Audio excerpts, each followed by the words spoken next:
Салам достор, мына ошентип биздин 5-сезондун 2-эпизодуна жетип келдик. Биздин аудио подкастыбыздын алып баруучулары Исмаил Фермек жана мен Бегимай Жетимишева. Биздин коногубуз Бекимбаева Мерим, рука в руке коомдук бирикменин адиси, невролог. Кош келипсиз. Чоң рахмат, саламатсыздарбы? Мурунку эпизоддо биз Азиз мырза менен ошол коомдук бирикменин, рука в руке же колго кол бирикменин миссиясын эмне жумуш алып барып жаткан жөнүндө толук түрдө маалымат берсек, бүгүн биз аутизм тууралуу сүйлөшөлүк деп чечкенбиз. Себеби башкы эпизодубузда айткандай, бул эң көйгөйлүү жана коомдо талкууланбаган маселелердин бирөөсү болгондуктан биз бүгүн Меримге көптөгөн суроолорду бергенге аракет кылабыз. Суроолорубуздан баштайлы. Мерим, айтыңызчы, аутизм деген эмне? Аутизм бул баш менен нейро өнүгүүсүнүн бузулушу. Алгачкы 3 тармактагы бузулуулар менен мүнөздөлөт. Биринчиси бул жалпы эле же негизи жеке адам менен болгон мамилеси, сүйлөшүүсү. Экинчиси бул коомдук өз ара аракеттенишүүсү жана акыркы үчүнчүсү бул улам кайталанган стереотип жүрүм турум же чектелген кызыкчылыктар. Аутизм бул жашоо образыбы же оорубу? Себеби көптөгөн ата-энелерди мен интернет булактарында байкап калам да, алар айтат, менин балам оорукчан эмес, мен ушундай өзгөчөлүгү деп айтат да. Ошондуктан ушул сөздү айтып кетсеңиз, анан көптөгөн дарыгерлер оору деп баягы ата-энесин жалпак тил менен айтканда духуну түшүрүп коюшат да. Ошол жөнүндө айтып кетсеңиз. Негизи эле оору же оору эмеспи деген көптөгөн талкуулар жүрөт. Бирок чынында эгерде ойлонуп көрсөк, бул оору эмес, бул кандайдыр бир образ же абал. Себеп дегенде аутизм менен төрөлөт, аутизм менен жашайт жана коомго адаптация болот. Аутизм менен кийин эле ооруп калбайт, жуктуруп албайт жана жакшы болуп кетпейт. Ошол менен төрөлөт жана образ ошондой деп айтат. Образ ошондой болот, ооба. Анда кандай себептери болот экен? Кантип пайда болот? Эмнеден улам пайда болот? Ошону айтып бериңизчи. Азыркы күнгө чейин нак 100%га далилденген изилдөөлөр жок, бирок изилдөөлөр аябай көп. Биринчиден бул генетикалык мутациялар, ошондой эле генетикалык оорулар менен байланыштуу деген да изилдөөлөр жүргөн. Бул морт X хромосомасынын синдрому, нейрофиброматоз, туберозный склероз сыяктуу аябай оор генетикалык оорулар бар. Ошо менен байланыштуу деген да ой пикирлер бар. Ошондой эле жалпы аялдын кош бойлуу кезиндеги вирустук оорулардын таасири, дары-дармектердин таасири, ошондой эле оор металл жана айлана чөйрөнүн зыяндуу таасирлери да болушу мүмкүн деген ойлор бар. Бул жерде мындай дагы өзүмдүн кошумча бир суроом пайда болду да. Ата-энелердин жанагы кандайдыр бир вирустук ооруган негизинен болуп келип чыккан болушу да мүмкүн деп атпайсызбы? Ошондо ата-энелер кош бойлуу болгондон алдын, демек үй бүлөнү пландоо керек, сөзсүз түрдө, туурабы? Себеби бизде кандай үйлөнгөндөн кийин эле 1 ай 2 айдан кийин же үйлөнгөнгө чейин эле балалуу болуп калып, жаш ата-энелер да, андан соң медициналык текшерүүлөрдөн өтпөйт дагы ушундай аутизм менен төрөлгөн балдарга кабыл болушат. Ошондуктан сиз ошол жеке тажрыйбаңызда ушул жөнүндө да айтып кетсеңиз, үй бүлөлүк пландоонун маанилүүсүн. Ооба, албетте, үй бүлөлүк пландоо эң маанилүү нерсе. Себеп дегенде аутизм бул ген менен байланышкан абал деп айтсак болот. Ошондуктан үй бүлө куруунун алдында кенен негизи эле жалпы медициналык изилдөөлөрдү, андан соң эгерде кандайдыр бир шектүү маселелер пайда болсо, ошондо генетикалык да изилдөө керектиги маалым. Ушул жерде айтып кетсеңиз, бул бир гана апасынын, аял кишинин себебинен пайда болуп чыккан жашоо образыбы балдарынын, ошо аутизм же эркек экөөнүн? Мен бул суроону берип жаткан себеби көбүнчө эркектер сен күнөөлүүсүн деп. Ким күнөөлүү деп атасыңбы? Ооба, жок, күнөөлүү эмес.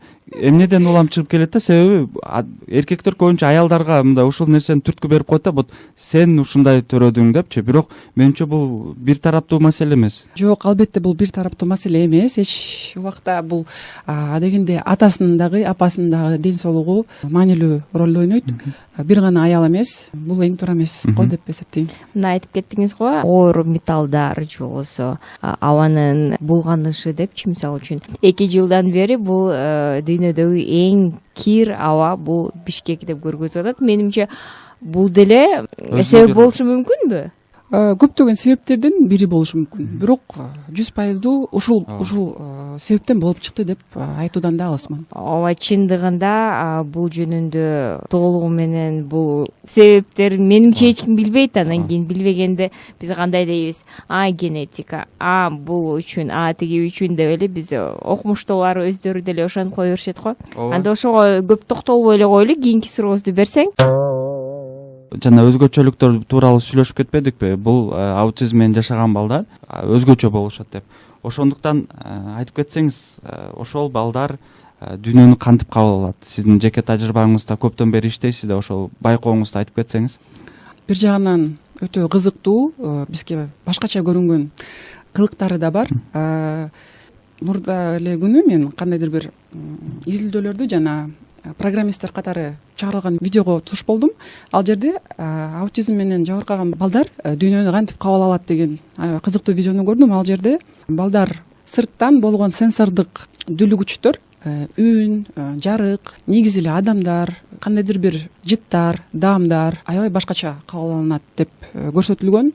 Алар үчүн жөн эле кандайдыр машинанын үнү, жаныбардын үнү аябай эле катуу кабыл алынышы мүмкүн. Себеби алардын жана сенсордук сезгичтиги аябай жогору же ошол эле кезде аябай төмөн болушу мүмкүн, же таптакыр эле кабыл албашы мүмкүн.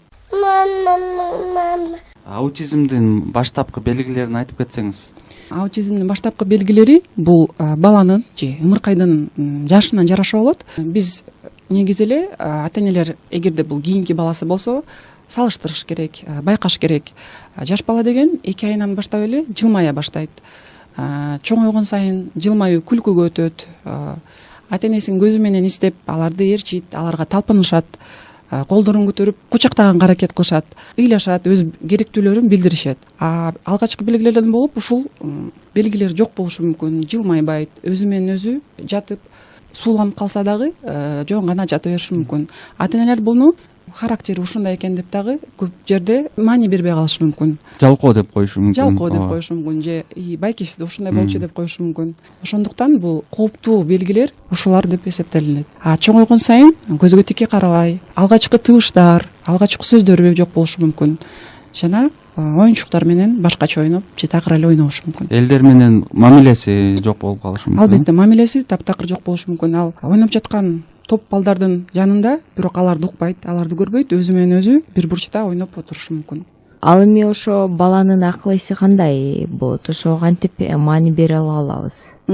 Алгачкы аутизм негизи алгачкы 3 гана тармак боюнча айтып кеткен жогоруда. Ошондуктан бул өзгөрүүлөр же бузулуштар ар кандай деңгээлде болушу мүмкүн. Ошондуктан биз орусча айтканда раз аутизм спектринин бузулушу деп айтылат. Ошого жараша бул бүтүндөй бир спектр ар кандай болушу мүмкүн. Ошондой эле интеллекти сакталган же интеллекти бир аз нормадан жогору же төмөн да болушу мүмкүн. Ошондуктан аутизм болгондо когнитивдик же интеллектуалдык бузулуу бар же жок деп так айтса болбойт. Аны байкоо жүргүзүп, атайын тесттер аркылуу гана айтылат. Жанагы белгилер боюнча дагы токтолуп кетейин дедим эле да. Кээ бирки жаш ата-энелер, мисалы үчүн эрте турмуш кургандар да, 17-18 жаштагылар көбү маани бербей байкабай калат экен да, кеч байкап калышат экен, 4-5 жашта. Мен эмне үчүн бул жөнүндө айтып жатам? Жакында ушул аутизм менен жашаган ата-эне менен жолугуп, алар айтып атат, башка үй бүлөгө барып, мен ошо баланын ушундай белгилерин билип, анан ата-энең дарыгерге бар деп кеңеш бердим деп атат. Себеби анын баласы мурунтан бери аутизм менен жашагандыктан маани белгилерге маани жакшы берип, анан башкалар маани бербегенин байкап калыптыр да. Ошондуктан менимче бул тууралуу көп баягы биздин бейтапканаларда, поликлиникаларда ушул жөнүндө маалымат таркатсак да жакшы болмок экен да. Себеби бул диагнозду мисалы үчүн биринчи профосмотрга жаш балдар барат да. Ошол жерде менимче эгер дарыгер профессионалдуу болсо, алар ушул белгилерин байкап айтыш керек. Бул көйгөйдү башка ата-эне эмес, дарыгерлер айтыш керек деп ойлойм да. Себеби жаңы ата-эне болгон адамдар алар каяктан билиши мүмкүн деген суроо да жаралып атат да. Ооба, албетте, эң туура. Жаңы ата-эне алар биринчи жолу өз ымыркайын көрүп багып жатышат. Ошондуктан жанагы ар бир айлык профосмотрда дарыгерлер жөнөкөй эле макул педиатрлар биринчи скрининг тесттерди билиш керек. Буга атайын бир билим керек эмес. Бул жөнөкөй гана сурамжылоо, жөнөкөй суроо менен шектүү же шексиз экенин билсе болот. мээрим айтып кетсеңиз, повышение квалификация деген бар го бизде дарыгерлердечи. Ошол аутизм тууралуу ошо поликлиникаларда, ФАПта иштегендер, бейтапканада иштегендерге ушундай аутизм жөнүндө маалыматтар окугабы сиз? Ушундай маалыматыңыз барбы, жокпу? Себеби менимче мындай да, биз көбүнчө жанагы коронавирус же гепатит же гастрит тууралуу эле маалымат окуйбуз да. А вот аутизм жөнүндө бирөө келип бизге мисалы үчүн хирургияга келип лекция окуп берген эмес да. Ошо сиздин маалыматыңыз барбы? Менин маалыматым боюнча жок. Андай Өкүнүчтүү, бирок андай окуулар андай болсо да аз болуп турат. Болсо да биз кылып турабыз. Ар бир жылда апрель айы бул аутизмди билдирүүчү ай болуп эсептелинет. Ошондо поликлиникаларда, ФАПтарда алгачкы белгилери деген плакаттарды, брошюраларды таркатабыз. менимче бул маалыматтарды мындай бир айда бир жолу сөзсүз турда дарыгерлерге берип туруш керек. Себеби эң көйгөйлүү маселелерди экинчи планга коюп атат экенбиз да. Азыр көбүнчө эле коронавирус деп калдык, а бирок бул жанагы аутизм менен жашаган балдар такыр эле унутуп калдык десек эле болот да. Локдаун дейт, бирок локдаундон башка бизде көйгөйлөр толтура экен. Менин билишим боюнча бул аутизмдин абдан көп түрлөрү бар да. Мисалы үчүн айтып коюшат го, жеңил формасы экен, анан кийин социализация кылган, бул бир аз оңой экен, анан оңой эле социализация болуп, анан башка өзгөчөлүк диагнозу жок адамдар менен тил табышып кетти депчи. Ошондон улам сизден түрлөрүн сурайын дедим эле. Кандай түрлөрү бар? Көп кездешүүчү, анан сейрек кездешүүчү түрлөрү. Ооба, сиз айтканыңыз туура. Түрлөрү бар. Аутизм бир нече колдонмолордо бөлүнүштөрү бар. Мисалы үчүн DSM деген америкалык психиатрлардын ассоциациясы кабыл алынган колдонмо бар. Анда аутизм эки: сүйлөшүүсү жана социалдуулугу, ошондой эле стереотиптик алып жүрүшү боюнча 3 топко бөлөт. Бул жардамга муктаж, экинчи топ олуттуу жардамга муктаж, үчүнчүсү өтө олуттуу жардамга муктаж деп бул эң олуттуу учурлары бар. Эл аралык оорулар классификациясынын 10-чу каралышында бул жалпы психологиялык ден соолуктун бузулушу аттуу рубрикасында каралат. Ал жерде мисалы үчүн жаш балдардын аутизми, Аспергер синдрому, Каннер синдрому же болбосо ошол аутизм деп белгиленет. Бул жерде ошо жана жогору айтылган 3 тармак боюнча жеңил же орто же оор деп бөлүнөт. Себеби дегенде мен бир актёрду билип калдым да, башка чет мамлекеттин актёру. Көрсө ошо аутизмдин бир түрү менен ооруйт экен да, бирок анын социумда орун алганы бул укмуш да. Демек бул менимче эң негизги максат туура социализация кылуу. Ооба, эң туура социализация кылуу. Биринчиден оорун эмес, биринчиден баланы көрүү, аны биздин коомго ылайыкташтыруу, кайсы тармакта көбүрөөк кыйналып жатканын көрүп, ошого карата иштөө. Биринчи диагностика тууралуу дагы маек кылып кетелик дедим эле да. Бая биз белгилер тууралуу да сүйлөштүк. Кандайдыр бир инструменталдык текшерүүлөр барбы ошо аутизмди аныктоо үчүн? Нак анализ же инструменталдык изилдөө аркылуу аутизмди коюуга мүмкүн эмес. Себеп дегенде аутизмди биз негизи сурамжылоо жана байкоо аркылуу билебиз. Ал үчүн негизи диагностика алгоритми мындайча болот. Эгерде кандайдыр бир өзгөрүүлөрдү ата эне байкаса, аны врачка барып көрсөтүшөт. Врач жана эң эле жөнөкөй атайын билими керексиз МЧАРТ жана КАРС деген скрининг тесттери бар. Ал эң эле жөнөкөй сурамжылоо. Ошондон улам эгер шектүү деп чыкса, андан ары профессионалдуу кишилерге жөнөтүлөт. Ал жерде диагностиканын алтын стандарты деген бар. Бул 2 методика боюнча. Биринчиси АДОС, бул байкоо, жана АДИАР бул ата энени сурамжылоо. Ошондон да кийин эгерде шектүү болуп чыкса, психиатрга жөнөтүлөт. Ал официалдуу түрдө диагнозду коюп берет. Ошондой эле анализде кандайдыр бир өзгөрүү болсо, балким МРТда, баш мээсинде кандайдыр бир өзгөрүү болсо, ал аркылуу аутизм деп кое албайбыз. Биз биринчи эпизодубузда клинический протокол жөнүндө сүйлөшүп кеткен болчубуз. Үстүндөн караган болчубуз да. Ошо дарылоо жөнүндө бир аз маалымат берип кое аласызбы суранчы? Дарылоо жанагы эле 3 тармакка, 3 группадагы бузулууларга көңүл бурулат. Биринчиси биз айткандай сүйлөшүү жана мамиле түзүү. Бул албетте логопед, дефектологдор, жүрүм турум тераписттер иштешет. Жана диагностикадан кийин ар бир бала өзгөчө болот. Аутизм менен жабыркагандар бири бирине окшош болушпайт. Ошондуктан индивидуалдуу программа иштелип чыгат. Сенсордук интеграция деген методика бар, физикалык терапия бар, ошондой эле жалпы эле массаж. Демек бул жерде комплекстүү түрдө мамиле жасаш керек. Себеби менин билишим боюнча жанагы аутизм менен жашаган балдарды ата энелери бир гана невролог эле алып барып эле ошол менен эле бүтүп калат да. Демек бул жерде башка кесиптердин ээлерине барып ар тараптуу баланын өнүгүүсүнө жардам бериш керек экен. Бизде азыркы күндө неврологдор көп эле дарылар менен дарылашат, а бул бир жагынан аябай кооптуу. Себеп дегенде биз нак эмне жаш баланын мээсинде эмне болуп жатканын нак билбейбиз. Ошондуктан мындайча айтканда психостимуляторлор же тескерисинче антипсихотиктер кооптуу же андан да ары абалды оорулотуп салышы мүмкүн. Мен мынтип айтмакмын да, орусча айтканда баланын өзгөчөлүктөрүнү кандай орусча айтканда гасить этип коюшу мүмкүн да.